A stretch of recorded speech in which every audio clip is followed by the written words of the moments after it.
What you just saw and heard was a horrific spectacle that unfolded yesterday in the Knesset, Israel's parliamentary building. Family members of many of those who fell in battle or were murdered on October 7th planned to attend the Knesset plenary session, in which there was going to be a discussion of whether and when a state commission of inquiry into the October 7th disaster would be convened. The Speaker of the Knesset, Amir Ohana, had instructed Knesset police to deny the family members access. And, well, mayhem ensued, as you can see, or just saw. We discuss all of this and more with Katz today. I'm Vivian Bercovici, former Canadian ambassador to Israel, and now bringing you the great Katz. Stay with us. Tuesday, March 4th. It's just after 1 p.m. in Israel, and you, Katz, are in London, England. And it's This is true. It is true. And it's 11 a.m. there, right? Just about. Okay.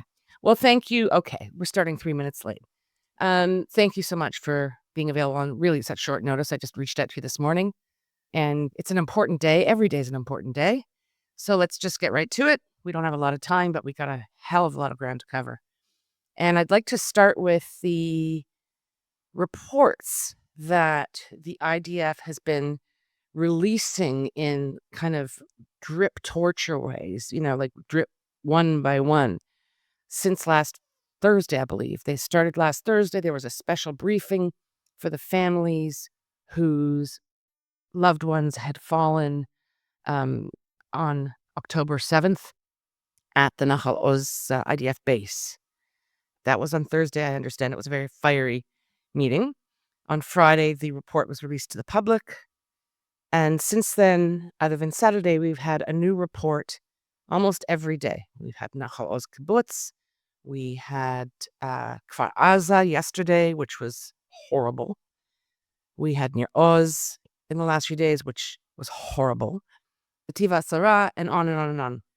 The initial report, what happened at Kibbutz Be'eri, was released a few months ago, and it was not done in a very thoughtful way, and it created a bit of a mess.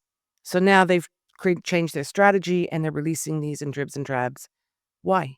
Why are they releasing it this way? And then talk to me about what we're hearing and seeing, because and we have to assume we're not getting it all. We have to assume there's stuff that's been withheld, because that's the nature of the beast. There was no army. Well, there's a couple of pieces to this. First of all, the depressing line that you just ended with, there was no army, is unfortunately the reality. And this is what keeps coming out in every single probe that's been released since last week, when the IDF started releasing for publication all of the probes, beginning with what led up, or what transpired on the night between October 6th and October 7th, what intelligence was there, and how it was misread, misunderstood, misinterpreted by the top IDF brass. And that led to the assault that began on 6/29 on that Saturday morning, October 7th, 2023.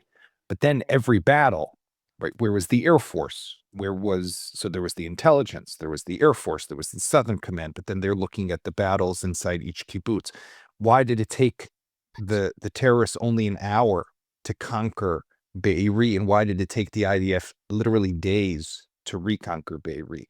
Where did they go wrong every step of the way? And the unfortunate bottom line is, like you said, Viv, the army was non-existent. It just wasn't there. And that's something that we still don't have really an answer to. Why wasn't it there, right? Where was it that it wasn't there? There's all these explanations and excuses. Like, you look at the Air Force probe, for example. We know, this is something that I've known for a while, but, now they finally came out with it and said it, that until 9:30 on that Saturday morning, the Air Force was busy bombing targets inside the Gaza Strip.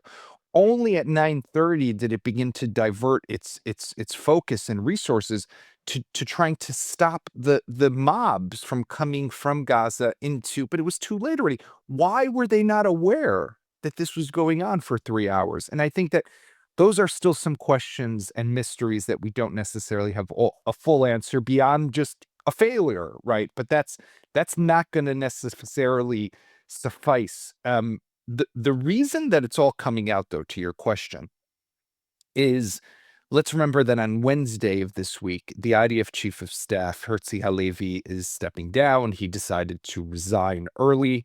He's being replaced by Eyal Zamir, who was a former deputy chief of staff, had lost out on the race to become chief of staff to Herzi back a number of years ago, later became appointed the Director General of the Defense Ministry. Eyal Zamir was not in uniform on October 7th, so he was kind of clean of the failures that led to it. And he is now coming back. So Herzi wanted to leave his office with I would say, like a clean slate or something, or a clean desk. He wanted to clear everything and get these probes that had been running since October 7th, pretty much, out to the public. I do have some criticism of the way they've done it, and I've spoken actually with some of my journalist friends. As you know, I was once upon a time a military reporter, so I would have been one of these guys who has been spending the last few days, and literally they had the reporters 3-4 days holed up in a hall, meeting and hearing every probe and every officer and every panel. They flooded the field, right? This is a classic PR move. Brilliant on the side of the IDF. Unfortunately, I think some of the reporters didn't understand it because they were too much into the weeds. But what the IDF did is brilliant, because there's no way anyone can go through all of this material. There's just so much. And people will walk away with like a bit of, oh, yeah, we knew that they messed up. We knew that things didn't go the right way. But overall, no one's going to be diving deep into any of this stuff because there's just too much anyhow. So it was actually a nice site. Kudos to Daniel Hagari once again for a good PR manipulation. Right. Yeah, and that's interesting because, of course, I try very hard to keep up with so much, and I have felt, like many of your former reporter colleagues, overwhelmed. I can't. It's more than a tsunami coming at me all the time, and each one, of course, merits very close scrutiny. The reports, as you said, kibbutz after kibbutz after kibbutz, indicate there was just nothing, and there was complete chaos. Similar scenes played out on every single kibbutz in that, and what we call the Gaza envelope area. And in one, I think it was Nativ HaAsara, there was audio that was played last night on the news of one of the army presenters saying to the people assembled, it was Nativ HaAsara because it was Sabine, the mother of those boys whose father was murdered in front of them. And he said, well, you guys should have had arms, and you should be armed in the future. And she was like, what are you talking about? Like, I'm a civilian. I'm a mother. I'm a woman. What arms? What are you talking about? We have to have an army there to take care of us. There's clearly not. Did you see that? Yeah, I saw that, but it reminded me of a story that took place on October 7th, but even Herzi Halevi recounted it last week in briefings with journalists. Was in Kfar Aza, one of the residents is Yisrael Shomer, who's a brigadier general. And he was at the time the commander of a reserve division up in the north along the border. And he actually made a very critical decision the morning of October 7th when the attack took place. He called up some of his officers right away and said, draft everyone, send them to the north in case Hezbollah is trying to do this. Yisrael Shomer, a brigadier general, IDF, has a rifle, left his gun in his base in the north when he went home for the weekend to his house in Kfar Aza, because you don't need a gun along the border with Gaza, right? This is an IDF general, a one-star general in the IDF. Why do I mention this? So, Sabine is supposed to have a gun. Yisrael Shomer, an IDF general, didn't bring home his sidearm. Number one. Number two, Herzi told this story that when the attack began, he got in the car, started driving. At first he thought, maybe I'll go south, right? Not knowing still the extent and the severity of what was happening. and Yisrael Shomer called him up directly to his line, to his phone. So basically skipping the chain of command, but called up the chief of staff and said, listen, I'm in Kfar Aza. I'm with a kitchen knife. I'm trying to get my hands on a gun. I'm fighting. They are I see them out the window. Yisrael Shomer fought, got his hands on a gun, survived, fought back. But then Herzl understood that there's nothing for him to go down south for, that he won't be able to do anything. So he went to the Kiryah and began to manage things from up above. But I mean, they should have guns. I mean, the army should have had guns, right? The army should have had guns and personnel on that border, and that's what Right. Bean said when they were briefed. She said, I want to go back and live there, but we need a permanent and significant army presence. Don't tell me I have to have guns and weapons in my home. That's not how I'm going to live. I have to remind you, though, since you raised this, Hertzi, driving down south and speaking to his general and saying, all right, I'm going back to the pit at the Kiryah with the rest of the boys. And I like to point out it every time that they are all boys, men. You had said months ago how Herzi Halevi should have been leading. He should have been there. He should have shown leadership that day and gone down. But now you're saying something a little different, right? No, I think, look, I think that at the end of the day, he has done from October 7th until now, Right. he's tried to do the best job that he can, right? He definitely is to blame for October 7th, and particularly, in my view, at least, for the misinterpretation and the misread of the intelligence that was coming in was done by him on phone consultations that he held and with directives that he handed down to his subordinates in the operations directorate and in the Southern Command. I Right. was also long of the opinion that I think he should have stepped down earlier. I don't know that it should have waited 18 months almost for him to step down. But I do think that he deserves credit for a lot of how Israel has succeeded in, to some extent, re-engineering the Middle East. Question of what will come of that, separate conversation. But I think that in that moment, he did make the right decision to go. There would, as we know, right, when cars drove on road 232, which you know well, right, from living in that area now, they were caught in ambushes by Hamas. I mean, God forbid that the chief of staff would have been killed that day in one of those ambushes. I think that it was the right move. Obviously, his record will forever be stained by the Yeah. events that led to this happening. Okay. So our cup runneth over. We had a lot of time keeping my eye on the clock here. I want to move on to briefly discuss what seems to be a kind of an impasse with respect to ongoing hostage releases by Hamas and the ceasefire, or the 6-week kind of term of the last agreement expired, I believe, on Friday or Saturday. There was a lot of scurrying. It was kind of hard to keep track of the back and forth. But I think the bottom line is it came down to a last minute suggestion by Steve Witkoff and the White House that the ceasefire be extended by 2 weeks and that additional hostages be released.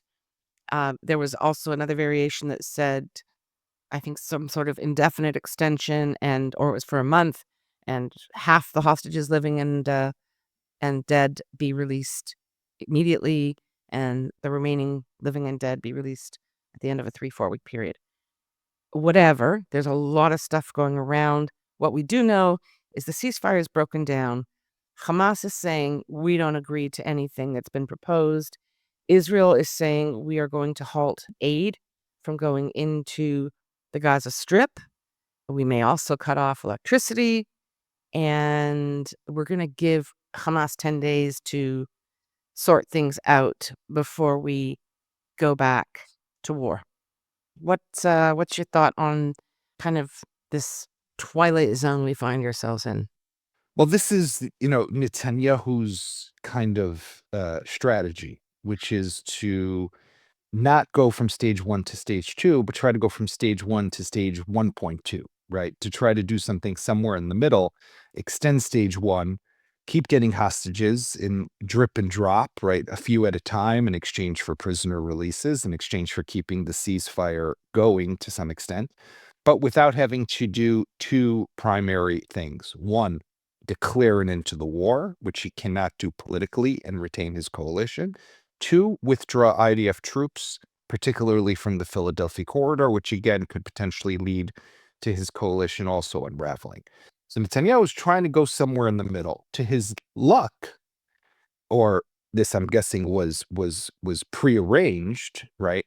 He has the support for the time being of the president of the United States, Donald Trump, to be able to do this, right? We've seen what happens when the American president does not support a foreign leader.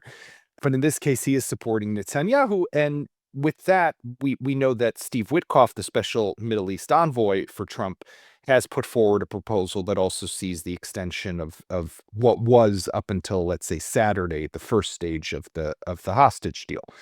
Now, definitely the question will come down to, okay, let's assume as of now, Hamas is not agreeing. And let's assume Hamas doesn't agree. So Israel, for now, has taken step one of the scenario Hamas not agreeing and has said we're suspending all humanitarian aid to Gaza, right? What happens in step two of Hamas not agreeing? Well, Bezalel Smotrich already said no electricity, maybe no water, right? We're going to cut even more supplies to Gaza. Okay, but then what? If they still don't agree, are we resuming fighting or are we not resuming fighting? And if we are resuming fighting, does that mean no more hostages coming back?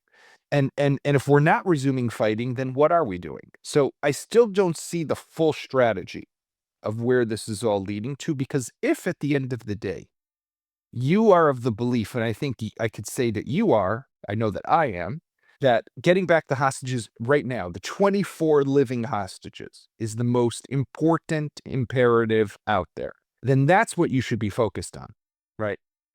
And if that means going to stage two, go to stage two right now. Hamas will give you 1,000,001 reasons in a few months from now to go back and resume the fighting if you want to. But these 24 hostages don't have that time. I totally agree.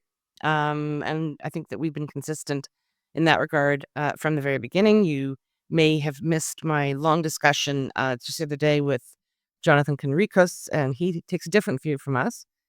He thinks we should be going in there full on war, and that the possible loss of life in terms of all the remaining hostages is something with which we have to contend. I can't accept that. It was a lively discussion we had. But we're going to stick with the hostages because there's so much going on. And to me, that's always been like a really, really meaningful distillation of everything that went wrong on October 7th and in the years leading up to it, is the focus on that Nahal Oz base, because everything at the Nahal Oz base, it's a very concentrated metaphor for things that went wrong everywhere in the Gaza area. You have hostages from there. You have soldiers trying to do their job, but being overwhelmed. And you have the clearest signs of an army in total dysfunction. Nearby, of course, you have the kibbutzim, where there are still hostages, some dead, some living in Hamas captivity. And then you have the families, the family members of many of those who fell in battle, who were murdered. Some of them were unarmed, the female soldiers at Nahal Oz base. And you have the families of loved ones who are still in captivity. There's a whole range of people.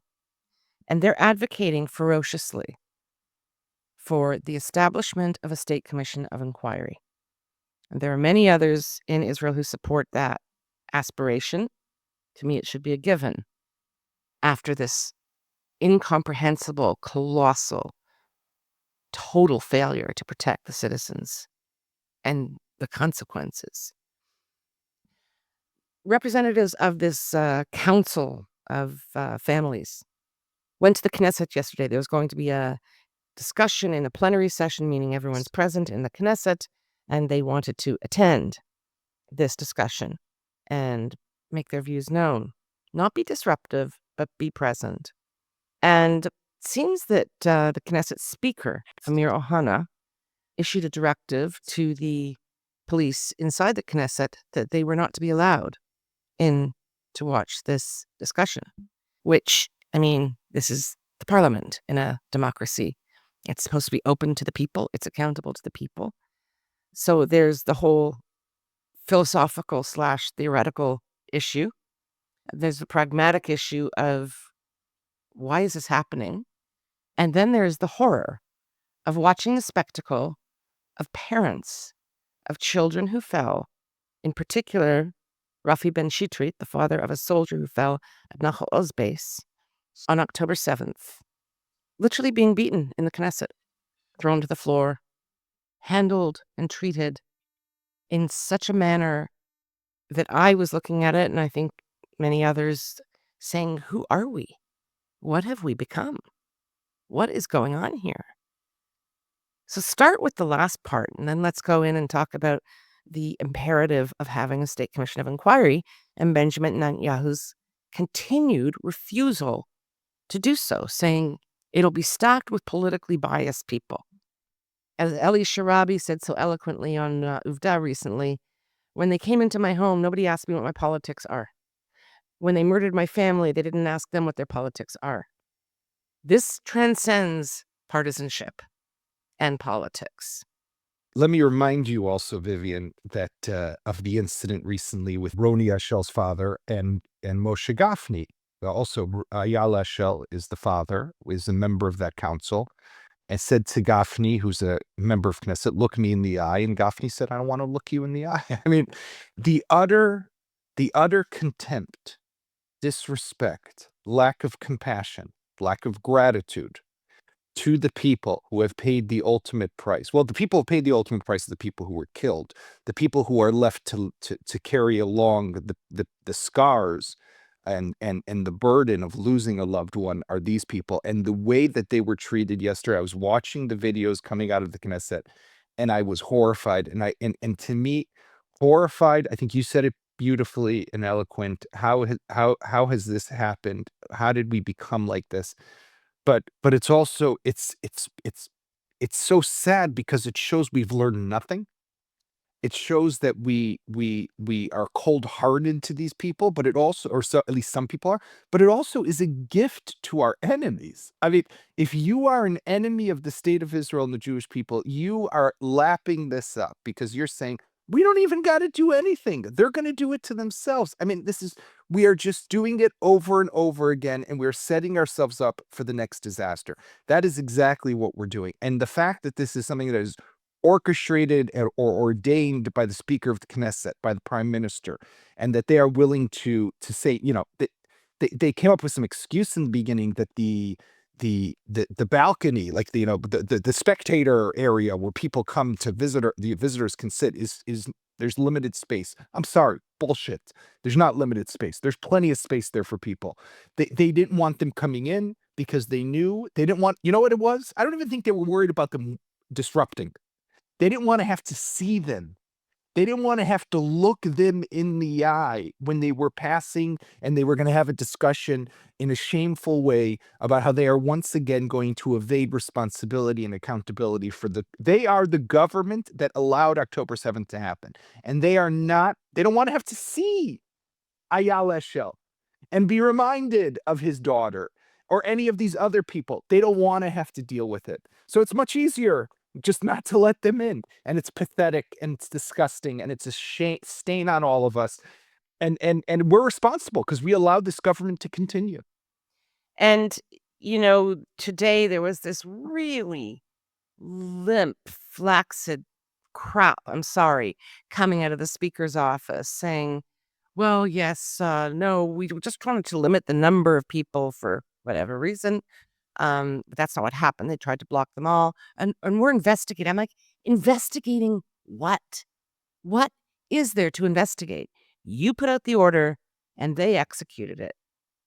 And it's beyond disdain. And there was Eyal Eshel, who we both know, and Rafi Ben Shitrit, who's a big, strong, magnificent man. And I've spoken to many times. And his son fell in battle. And as he said to me so many times, he fought like a lion. And Rafi Ben Shitrit, who had been quite physically badly handled by the police, was standing there crying like a baby. And Eyal Eshel had his arm around him, and he's looking at the police. He's like, what are you doing? What are you doing, and who are you doing this to? Look at what you're doing. But Vivian, unfortunately, the government is doing everything it can to avoid a real commission of inquiry. They don't want to investigate, right? They want the investigation basically to stop where it already has been, which is the IDF, and that all the responsibility should rest on the shoulders of Herzi Halevi and Ronain Bar, the head of the Shabak, the Shin Bet, and shouldn't go anywhere up. It's got nothing to do with these guys, right? They just weren't woken up. They weren't told about it. They just weren't known. They weren't informed in the middle of the night. Bibi hasn't been prime minister for the last, I don't know, 15, 16 years, except for a year and a half in the middle. He didn't set any policy. He had nothing to do with this. I mean, by the way, I don't think everyone made this connection, but if you remember that a few weeks ago, the new president of the Supreme Court, Yitzhak Amit, was sworn in, right? Bibi refused to go to the ceremony. Amir Ohana didn't go to the ceremony. The justice minister did not go. Yariv Levin did not go to the ceremony. Why did they do that? So everyone kind of looks at it that there's the battle between the high court and the government, the judicial reform. I don't think so. I want to give a different interpretation. Please. They are delegitimizing Yitzhak Amit for the very simple reason that if at the end of the day, they have no choice but to establish a commission of inquiry, which might end up happening still. Yitzhak Amit, according to the law, the president of the Supreme Court, is the person who is granted the mandate to then decide who to choose to lead the committee and to serve on the committee. By delegitimizing him already now, they have effectively delegitimized the commission of inquiry. Miki Zohar, who is a Likud member for those viewers who may not be aware, was on TV last night trying to justify what happened in the Knesset with these families yesterday. And when the journalists started to ask him questions about exactly this, the delegitimization of the court, of the justice system, of the new chief justice, he's like, nah, it's not really related, which was interesting in and of itself. We got a few minutes to wrap and a really important issue I still want to address. And that is the way in which the Prime Minister Benjamin Netanyahu, has treated the hostages and their families throughout. I've met with so many of them over the course of the last year and a half, almost year and a half, since October 7. Time after time after time, they say his office didn't reach out. No one in the government reached out. No one talked to us when the body bag came home. Nothing. So now we have the most recent release over 6 weeks. We know that President Trump was very disturbed, in particular by the release of the 3 men, Or Levy, Eli Sharabi, and Ohad Ben Ami, because they were, as he said, they looked like they came out of a concentration camp after World War II, and they did. And he found that very, very disturbing. And then he famously saw the 5+ minute clip of the Eli Sharabi interview. And by the way, I'll post the whole thing in the notes here to the full interview to our listeners and viewers. And now, tonight, Eli Sharabi, along with, I don't know, there's about 10 or 12 of them, returned hostages, have been invited to Washington, D.C. They'll be listening to the president's speech tonight, and I'm sure having other visits. And the respect that President Trump shows to these people, the proper respect, the attention, the comments he makes. Our own prime minister doesn't do that. He doesn't visit them. He doesn't talk about them. He doesn't invite them to the Knesset to show them kavod, respect. He doesn't invite them to his home. I mean, the dichotomy, the contrast is just arresting. No? It takes your breath away.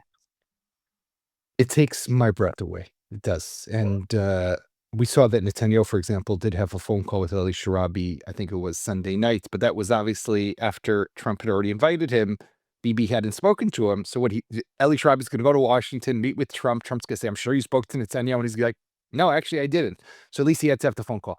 Netanyahu has done everything, if you think about it for a moment, to stay away from funerals, stay away from shiva houses, stay away from anything that has to do with hostages, except if there was a military rescue. But even in those cases, he barely met them. and definitely anything to do with talking to them. When we saw just over the last couple of weeks, after there were 6 hostages, right, that were released last week, who were the 2 that he immediately called that same day? Avira Mengistu, his family, right, Ethiopian Israeli, mentally challenged or handicapped, I don't know what the right term would be, who had been crossed into Gaza about 10 years ago, and the family of Hisham Asadi, who was the Bedouin, right? He spoke to the 2 who were taken under completely different circumstances, but the 4 men who were released.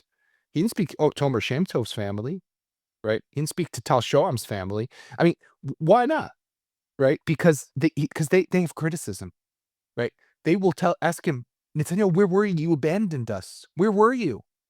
Right? And he can't deal with it. But the crazy thing is, and you know this, and I know this, and I think most people know this, leadership is not just about the good times. It's about the bad times. It's about being there, taking it, suffering, Showing up. It's showing about up, showing up. getting yelled at, getting screamed at, getting cursed, letting them scream and cry at you, and standing there and taking it. I don't want to sound like, take it like a man, but take it. You got to, to use the term, take it like a woman too, but you have to take it because you are the leader and you abandoned them. And it's your responsibility. And the fact that you refuse to do it is shameful. It really is. I know we're out of time, but I have to ask you one more question. Do you think that we're going to end up with a state commission of inquiry? I think we're going to end up with something. I don't know if it will be the state commission of inquiry that you or I would want, the one that, according to the current law. I think that something will end up moving here. There's no choice but to really deeply investigate this. What exactly that will look like, there's different proposals on the table. We need something. I mean, all these IDF probes are really important. And, I wrote a book that will come out in September, so I could plug my book now, called While Israel Slept, which looks at, it does look at the 24 hours preceding October 7th, that's that pivotal moment. But it looks at the 20 years or so before and how we got to this point through policies and strategies and political considerations. That has to be looked at because it will happen again. And if we ignore that whole aspect, it's not just about what the IDF had or didn't have on the border. That's a piece of it. That's the tactical piece. We need to go up to the higher strategic level, and we need a commission to do that. Yeah, it reminds me of the quite prophetic words that a very good friend of mine, 7th generation Israeli, said at the very beginning of this. I said, I don't know that I want an inquiry. I just, we should just kind of identify the 10 people who matter most and deal with it. And he said, I want to know. I want to know how deep the rot goes. And he's got 3 sons who serve. And I've come around to agree with him and you. And on that note, that cheerful note, we don't have a lot of good cheer these days around here, but we try. Thank you so much again, Yaakov. It's always amazing talking to you, and have a good trip doing whatever it is you're doing out there. Thank you.